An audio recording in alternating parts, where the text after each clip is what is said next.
Very good afternoon and welcome back to Havana Media. My name is Boniface Owino, and as usual I'm going to be your host for today. And I would like to welcome you in the political barriers or political arena. I'm having Mr. Thomas Omao, who I'm going to give him time to say one or two things before we jump into our discussion. Thomas, karibu. Asante Boniface. Yes. It's yet another great moment to meet and also talk about the politics of this country. I know we were here last week and we spoke a lot. So I'm happy for this golden opportunity as we share with fellow Kenyans the political happenings in this country. Of course, a lot has happened since last week. I think we were here last week and over the weekend. The safari rallies, people chanting Ruto must go there. And more specifically, what happened yesterday for Peter Salasya'S at Nyayo Stadium? Personally, I was at the Nyayo National Stadium to witness the game between Harambee Stars and Gabon. So then all of a sudden, I saw a group of youths seriously heckling the Mumia's member of parliament, Peter K. Salasya'S. So we have a serious challenge. And what they were saying is that Salasya'S must respect Raila Amolo Odinga. That's what they were saying. And there was also another group of individuals saying that Ruto must go. Ruto and Raila must go. So there are two groups. Yeah, two groups. First group is attacking Salasya'S. Another one is saying, chanting Ruto, Raila must chanting, go. the anti-William Ruto slogans. So this really, according to that images that I saw, I think we really have a long way to go as a country. And they challenge, and I say this thing today in KBC Channel 1, that the greatest challenge that we're facing as a country is the question of political hygiene. So we have the right to express ourselves, a constitutional right. So if Peter Salasya'S has decided to go against the principles of Raila Amolo Odinga, why can't he be just left to exercise his democratic right? You see? And the other group that was saying that William Ruto and Raila Odinga must go. You see, Kenyans are currently enlightened. They know what is happening. They know the politics of the day. And they really feel about the economy. Things are extremely difficult. Talk about punitive taxes, housing levy. So that's why I believe Kenyans really want a change. And going forward, we'll just see whether this will be replicated in the elections. But do you think that is the right way to go? I don't really think whether it's the right way to go, because like for yesterday, people had gone there to watch football. And even the president was there. So I don't really think whether those Kenyans showed good image, but then they sent a coded message, especially to the head of state, that he must get things done. He must get down to doing work for Kenyans. Because Kenyans are really suffering. Now, let us talk about these goons that were attacked Peter Salasya'S. A majority of them are, let me say that most of them are the way they are saying that they are Raila's soldiers. How can you become a soldier without payment? Like you're on the payslip and you're claiming to be a soldier who is being sent to go and attack others. Because one thing I know with the soldiers have got three things. They are meant to kill. They're meant to shoot, to kill, and die. So if you don't shoot, you'll be shot. You'll be shot. If you don't kill, you'll be killed. And probably you have to die. Now these people, they're being used by someone. They're being used by someone. But why is it that these young men accept to be used by Raila? So they are used to settle political scores. And as you are aware, Boniface, the youth in this country are seriously disenfranchised because majority are jobless. They don't have something to keep them busy. So they become vulnerable, and that's when the political class take advantage of their vulnerability to make use of them. So the majority are given a token, talk about 500, 1,000 Kenya shillings, so that they taint the image of the opponents. And I really think it's a high time that we do away with the politics of tokenism and also hooliganism. in this age and period, I think whatever that was displayed yesterday was not good, because I think Kenya is is a democracy, and each and everyone must be given that opportunity to express him or herself freely without any fear of contradiction. So if today PK Salasya decides to go away from the principles of Raila Odinga, then let it be. Let him exercise his democratic rights. Because from what I was seeing is that now it's like this thing is escalating to be an ethnic issue, ethnic jingoism between the Luhya nation and also the Luo nation. Because these two groups have been intertwined for quite some time, and now when a time comes, the person of Peter Salasya, a member of parliament, is attacked, that one cannot be taken lightly, more especially by his constituents and also his Luo tribesmen. So there is a likelihood of an ethnic animosity, especially between the Luo nation and the Luhya nation, because of the current political tensions. So I really believe I really think that the leaders of this country must move with speed to contain the situation before it gets out of hand. Do you think that behavior can cause a conflict between the two communities? Exactly. After the attack, PK Salasya went to his social media platform and to be particular Facebook to address this issue. And what he said is that the Luo and Luhya nations have coexisted peacefully for quite some time. And now when a section of the Luo Oguns, the young population who are the guns for hire, are now used to attack a whole member of parliament, that one sends a very bad signal. And this one is likely to bring about a serious ethnic animosity between the two communities. Especially now that we are heading to the 2027 elections. So I really think that our leaders must be careful on what they utter and what they talk, especially regarding other leaders, because this one is likely to plunge this country into chaos and anarchy. Yeah. Now, I think the best time that we will witness this is during the Mashemeji Derby.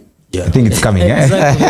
It will be on 30th this month. Yeah, 30th this month. I think that is the best time now to see the real conflict. The real conflict. Because we've been watching the Mashemeji Derby. Sometimes the war just comes from nowhere. People fight. Yeah. But now this one, there is a cause. There is something that is going to trigger this thing. Yeah. Yeah, because like yesterday, PK Salasya wore the AFC Leopards jersey. So this implies that he is a supporter of this team, and now this was a serious lesson learned, especially from his side. So this means that he has to attend that particular match, and he'll have to come with quite a good number of bodyguards, foot soldiers, as you mentioned. Talk about 50. He also must come with his goons. Exactly. To revenge. To revenge. So you can imagine what's likely to happen on that particular day when the other side also comes with their goons. So at the end of the day, it's just the common man, the youth who are going to suffer. So I really think our leaders must move with speed to contain the situation before it gets out of hand. Yeah, that's great. What do you think about the issue of are we Kenyans divided, according to you? Because this narrative of we are coming together to unite Kenyans. Which Kenyans are these guys talking about? That's a great question, Boniface. I think my memory serves me very well. Before the loss in Addis a few months ago, Kenyans were all our focus was about the AUC elections, and no one was talking about the particular unity. The unity, yeah. Because I was expecting my teacher of political science, Professor Peter Nyang'nyongo, who is currently the acting party leader of ODM. I was expecting him to take the noble task of pushing for the unit of purpose, especially among Kenyans, when Baba was hovering all over the continent to look for votes of AUC. But the great prof of political science just sat from his comfort zone at the lakeside city of Kisumu, never talking about the unit of purpose. And now here, Raila Amolo Odinga has lost the AUC seat and is back into the country. Then he has united with his big brother, William Ruto. And now they are telling us that the country is divided and they are looking for ways and mechanisms to bring about the particular unit of purpose. But from where I sit, Boniface, I want to say without blinking that Kenyans are not divided, but the political class is divided. And they are telling us that they are bringing about the unit of purpose because had it not that Raila Odinga had joined the government, then the country was plunging into a political precipice. But you can attest the fact that these people are looking for positions, that's plum positions. They are looking for power and also self-preservation. Because for us, Kenyans are not divided. Kenyans are united to the core. And as far as I'm concerned, countries like the Democratic Republic of the Congo, DRC, countries like Sudan, and also South Sudan now are the ones that are divided. Are divided, yeah. Yeah. So I don't really think whether we are divided as Kenyans, but the political class is divided. So the politicians wants to use as Kenyans to talk about their division. Exactly, exactly. And from where I sit, I really want to send a serious message to the head of state and inform him that things are not right, especially on the ground. And if he's not keen enough, then most probably he's going down the annals of history as the first sitting president to serve for only a single term of 5 years. Because Kenyans are extremely sick and tired. They are not only sick but also tired about his leadership style. Talk about the kidnappings. Talk about punitive taxes. Talk about unemployment. The cost of living. Recently, you saw the president expanded, employed new faces into his government. And he did that and no one was sacked. So this implies that there is still a burden on the common man, on the taxpayers of this country, because the president is still employing more people at the expense of an extremely entangled Kenyan. So I really think the president has a lot to do. He has a lot to do, and that is to work for Kenyans. Failure to which is likely to get his Waterloo in 2027. Now, talking about president having a lot to do, the president has been in the office for the past 3 years, if I'm not wrong. Exactly. So, what do you think William Samoei Ruto can do with the less than 2 years that are remaining? I really believe that's what last time I mentioned that when I was in Channel 1 KBC that the president has one thing to do, and if he does only that one thing, then most probably he can be re-elected as the head of state coming the elections of 2027. Then after that show, I remember it was a month or two ago, I received a phone call from one of the prominent politicians, actually a member of parliament, from the North Rift. And he wanted to know what is this particular one thing that, just as you've asked, what can the president really do so as to be re-elected again? But now I told him from the professional point of view, that one needs professional advice, because as you're aware, I'm a political scientist, and that's something that we can work out. But to answer your question, I think the president, one thing, if I was to advise the president, if I was to be his political advisor, I'll rather advise him to to take a sabbatical leave, especially from the public eye, because you see, Bonfaza, the president has become a common figure. Yeah. He's all over. He's in meetings, in church, he's in sunroof. Like a businessman. Exactly. And now Kenyans, and anything that comes out of his mouth, Kenyans take it as a joke. You can imagine the other day he was in Mathare and he's talking about a million chapatis. That's what's coming. It doesn't make sense. Doesn't make sense at all. And Kenyans, you saw how Kenyans made joke of that. Chapatis were all over, people mocking the president. Yeah, with chapati issue. So whatever that the president says, no one takes it seriously. It's actually taken as a joker. You see, so I'll actually advise him to take a sabbatical leave, then work from Harambee House along the Harambee Avenue or from State House. And if he comes out to address the nation, then it should be on a serious matter. Then again, he should also stop promising Kenyans things that he knows cannot work. You cannot do. You see, Boniface, ours is a country that runs on a budget. You're aware of that. So, for example, if within this financial year, some money have been allocated to various projects, then the head of state cannot come from nowhere and start saying that I want to give you this project that is not budgeted for. That's lies.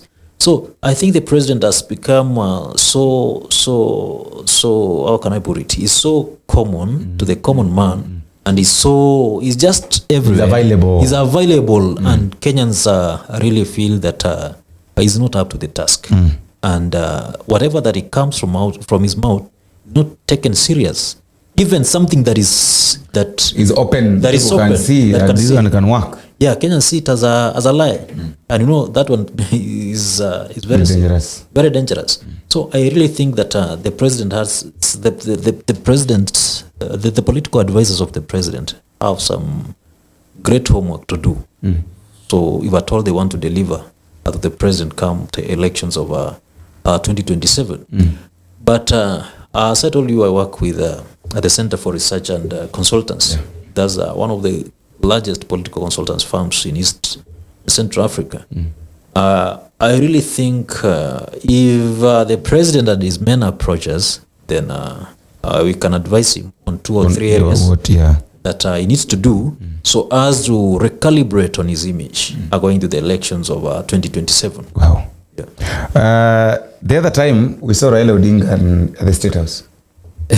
And Raila Odinga is the one that was welcoming William Samoei Ruto. Yet Kithure Kindiki, that is Ruto's nominated or Ruto's appointed deputy president, was present. What do you have to say? Boniface, as I said earlier, the greatest challenge that we have in this country is that of lack of political hygiene. Here is a case of an opposition figurehead in this country who has abdicated his duties and roles of an opposition chief and joined the government. You know, initially I thought Raila Amolo Odinga was a paragon of moral and intellectual virtue, champion of democracy. Yeah. But he is the same person who is actually mutilating the democratic ideals that we're talking about. So, under what capacity is Raila Odinga inviting Ruto to speak? Yet we have the deputy president who's supposed to do that work. In fact, if you've been keen enough, our deputy president, that is Professor Kindiki Kithure, has been skipping some of these functions. Yeah, at the State House. Yeah. Because some call him Mr. Yesa, others call him a flower girl, and that really, I don't really think whether that's good. Professor Kindiki is a great leader of this country, an academic giant, a Lego icon in this country, and I really believe that we need to have a respect for institutions, for constitutional institutions. And the office of the deputy president falls under the institution of the presidency. Correct. Yeah. So I think what the president is trying to do is to embrace Raila Amolo Odinga, so that Raila Amolo Odinga seems to be trapped with the trappings of power. So Raila Amolo Odinga will be moving around saying that now I have acquired this status. And even the other time during the broad-based government, the Grand Coalition government of 2007. When Raila Odinga went back to his Kisumu political bastion and told his people that, look, now I'm now the prime minister, the people were very much annoyed. They told him, you are telling us about the prime minister. The prime minister. And we wanted you to be president. Yeah. Do you know what Raila told him? No, even this thing is good. You see, nowadays I'm given a red carpet. Also, the problem is he wants to be on a red carpet. Exactly. That is the only problem. Those are the trappings of power. So I think we really need to have a respect to our institutions, especially the constitutional institutions, for us to prosper as a country. But now it doesn't make any sense. The opposition figurehead has one leg in government, one leg out, and another leg outside government, and he tells us that he is still the opposition leader, and he wants to push his agenda from within the government. That doesn't really add up, and Kenyans are really enlightened, born first.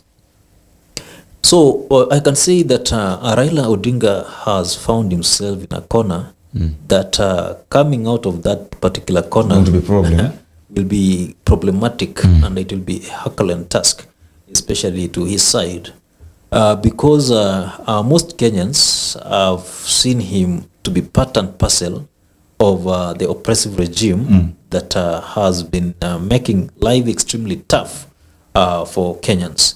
So, and as I said last time, William Ruto is currently a lame duck president. He has little or no influence at all. So that basically implies that if Raila Odinga has joined him, then he is equally seen to be part and parcel of the oppressor. They're sailing the same ship. Exactly. Which is a sinking ship. Yeah. I don't know what you love to say, Boniface, about this regime. Do you really feel it's negative? The implications of its policies, are these policies affecting you as a person? Personally, I'm in the media, and truth be told, no, I don't want to talk about that. Hit a nail on the head. I don't want to talk about that because what this government is doing, sincerely speaking, is really affecting everybody. Exactly. And being that it's affecting everybody, whether you are employed, whether you've employed yourself, everybody is suffering. Exactly. Because they want to benefit from it. Now you just have to accept the way it is. But at the end of the day, one thing I know is that Kenyans are seeing them, and Kenyans will make their decisions coming to 2027. That's what I can say.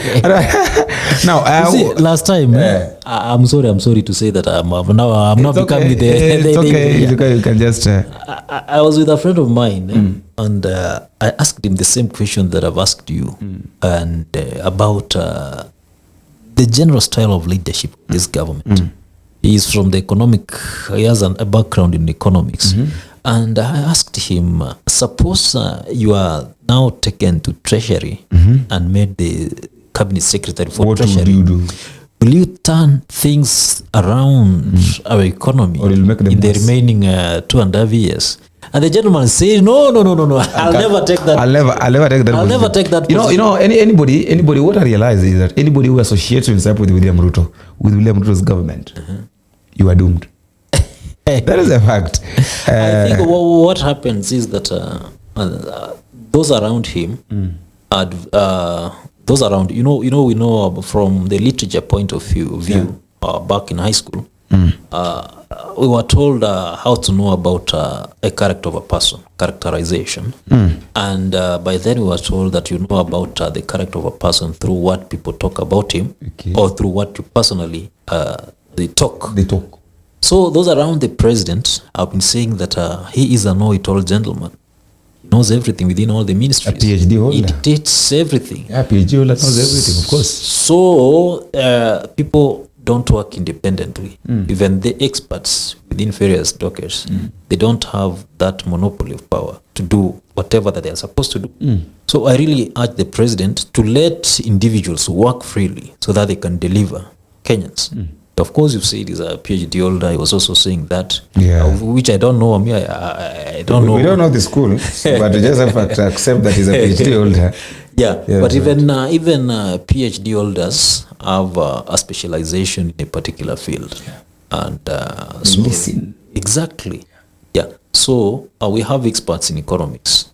We have experts in political science, like my good friend Professor Peter Nyayo, and I think. But let's just give experts time and also allow them to work freely, and I think that's the only way they can deliver.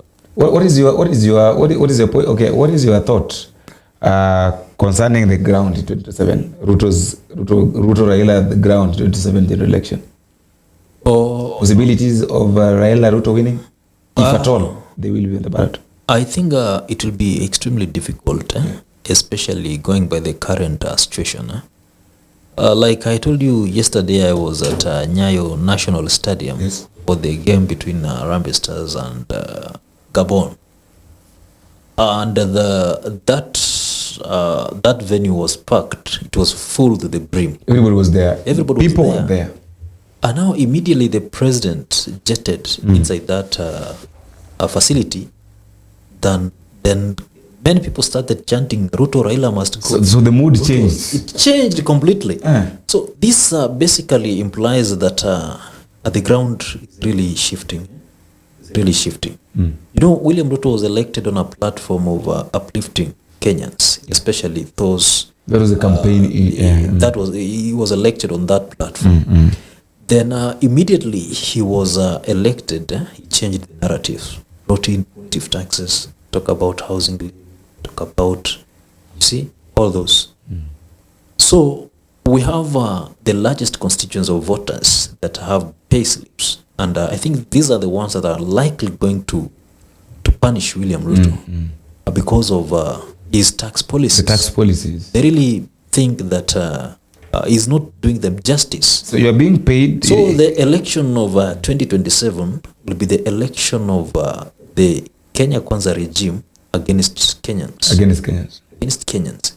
And from where I sit, Bonfas, I want to be very crystal clear that this election will not be stolen at all. Because I think the voter margin will be so huge that stealing will not add up. Do you think these people cannot steal? If Ruto stole, and I don't know whether he stole, the other time you say that he won, while William Raila Odinga was being supported by the state. Vladimir Lenin, the one-time president of Russia, told us that those who vote don't matter, but those who count the vote matter. With respect to the current constitutional dispensation, that particular vote at the polling station is final. That's why rigging will be extremely difficult for any political actor who would like to rig. And as I've told you, unless and otherwise William Ruto makes changes to his style of leadership, I really think that he is going down the annals of history as the one and only sitting president to serve for only one term of 5 years. Because Kenyans are extremely angered by his style of leadership. I've told you about the largest constituents of payslip holders who really feel a lot of injustice has been done at the payslip. I think I was reading at one of the newspapers that the housing levy has been reduced from 1.5% to 1%. 1.5 to 1%. To 1%. Where is this 0.5? So I think he's really getting to understand that Kenyans are not happy. Kenyans are not happy at all. And going forward, I think he's going to scrap this levy. How? Because at the end of the day, I don't really think whether it's constitutional in the first place. Because if it was to be constitutional, then most probably public participation ought to have been done. And if public participation ought to have been done on this subject area, then I don't really think whether most Kenyans with payslips could agree that take this percentage for the housing program of the government. You see? This is where I feel that the government has really failed as a Boniface. So this idea might have been copy-pasted from other developed countries to Kenya. To Kenya. Without knowing really why it's being done that way. You see, in other countries, countries like Egypt, the affordable housing project is actually 100% funded by the government. 100% funded by the How many are they? Yeah. So I really think that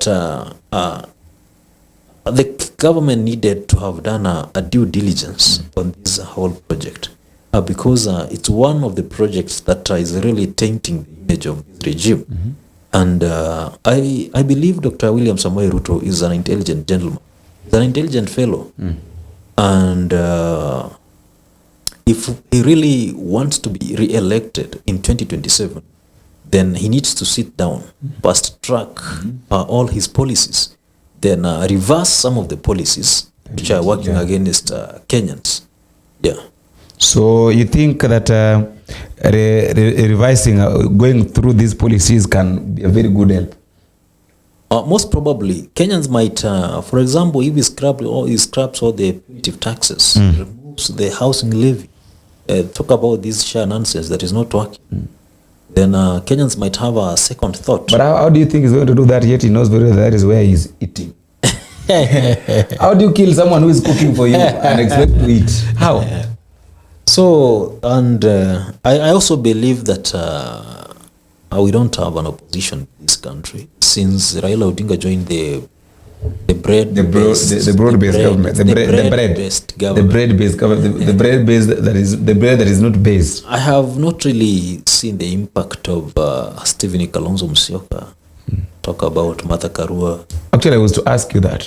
I've not seen their impact. I was to ask you that what are these people doing? Because right now I thought that maybe they will be somewhere campaigning, using this opportunity. You see, if these opposition political figureheads were really serious about fighting for Kenyans, then most likely they ought to have instigated public interest litigations, especially against policies that are anti-Kenyans.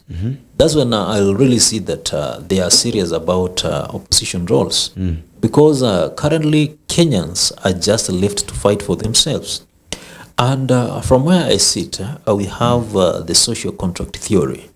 And the theorists like John Hope, Thomas Locke, and Jean Jacques Rousseau, they taught us that those who occupy positions of power do so not because of their wish or the wish of God, but by the wish of the people who are their subjects. So the people surrender their authority to this group of individuals so that they work for them.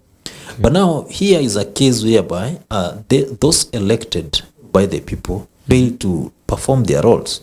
Then most probably they are likely to be sent home by the same people who put them there. So I really believe that it's a high time that the political class work for Kenyans. Because even the Bible says that service to humanity is also service to God. God, yeah. Yeah, so they really need to work for the people. Because that's what they are put there to do. Yeah. Your last statement as you wind up? My last statement, especially to the youth, I'm Yeah, also a youth. Yeah, you're also a youth. Yeah, we are youths. I want to call upon the young population and tell them that despite the ups and downs that we are facing, talk about disenfranchisement, talk about unemployment, talk about poor government policies. We really need to stand up the occasion and also counted to be part and parcel of people who will bring about meaningful change, especially to this country. We don't really need to be used by the political class. We don't really need to be given 1,000, 2,000 so that you go and heckle another opponent. that I don't really think whether that is good. So we need to do away with the politics of hooliganism, the politics of tokenism, and we choose and elect competent characters to occupy positions of leadership. And I also call upon the young population to come out in large numbers and go for these elective portfolios. No one should tell us that our future is tomorrow. Is tomorrow. The tomorrow that we are being told about is today. Is today. Yeah. So I call upon that particular youth who has that ambition of going for that portfolio, wants to be an MCA, wants to be a governor, wants to be a senator. And I want to promise on this platform a Boniface that from my background in political science, anyone who wants to run for a political office, wants to run for an MC, wants to run for a parliamentary portfolio, Senate, all that, I just invite them to come to me. I'll assist them to come up with what we call a strategic election plan, even for pro bono, because he or she is a young Kenyan who wants to go for office. Because, whichever thing that we do, we must have a plan. If you want to be a member of parliament, you must have a plan. And in political science, we call it a strategic election plan. You must know how many votes you need. You must know how much funds you need. You must know what to tell the people. You must know what to campaign. And as I mentioned last time, this organization of ours has done tremendous work. We have worked with President Hakainde Hichilema from Zambia, who won, despite trying for almost 5 times, but he won the 6th time. We also worked with Dr. Lazarus Chakwera from Malawi, who also won.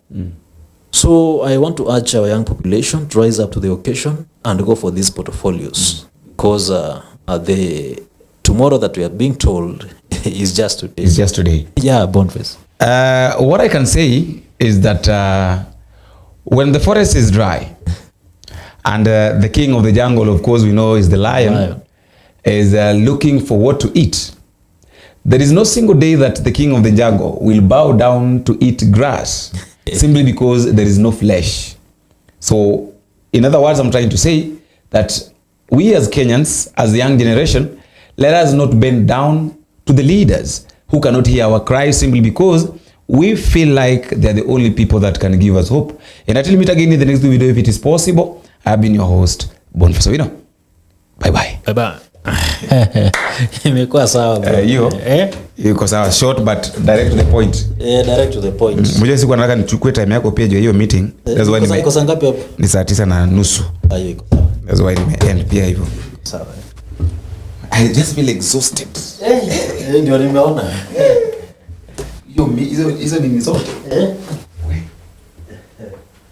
At least